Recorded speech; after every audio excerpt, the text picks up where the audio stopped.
আমরা এখন কালীঘাটে মুখ্যমন্ত্রী বাড়ির সামনে দাঁড়িয়ে আছি এবং আমরা বৃষ্টির মধ্যে দাঁড়িয়ে আছি। আমাদেরকে সিনিয়র অফিসিয়ালসরা আসেন প্রথমে কথা বলতে। আমরা তাদেরকে জানাই যে আমরা স্বচ্ছতার দাবিতেই এসেছি।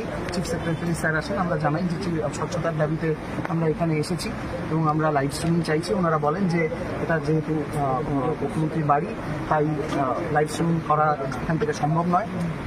আমরা ওনাদেরকে বলি রিকনসিডার করতে। ওনারা বারবার দফায় দফায় আলোচনা করে আমাদেরকে জানান যে এটা কোনোভাবেই সম্ভব নয়। আমরা নিজস্ব ভিডিওগ্রাফার নিয়ে এসেছিলাম। আমাদের ভিডিওগ্রাফারকে আমরা বলি যে ভেতরে নিয়ে যাওয়ার অ্যালাউ করতে এবং ভিডিওগ্রাফির ফুল প্রসেসটা যাতে আমরাও করতে পারি, দ্বিপাক্ষিক একটা যাতে ভিডিওগ্রাফির ব্যবস্থা হয়, সেই কথাটা আমরা ওনাদেরকে রিকোয়েস্ট করি। ওনারা আবারও একই কথা ওনারা দফায় দফায় আলোচনা করে জানান যে সেটাও সম্ভব নয়। এরকম একটা জায়গায় গিয়ে আমরা ওনাদের কাছে খুব স্পষ্টত প্রশ্ন করে নাই যে ঠিক কী কারণে আমাদের ভিডিওগ্রাফারকে অ্যালাউ করা যাবে না। আমরা যেখানে এখানে দাঁড়িয়ে আছি এবং কন্টিনিউয়াস আমাদের ভিডিও তোলা হচ্ছে, তাতে ওনারা জানান যে এটা একটা সিকিউরিটি জোন, তার জন্য তোলা হচ্ছে।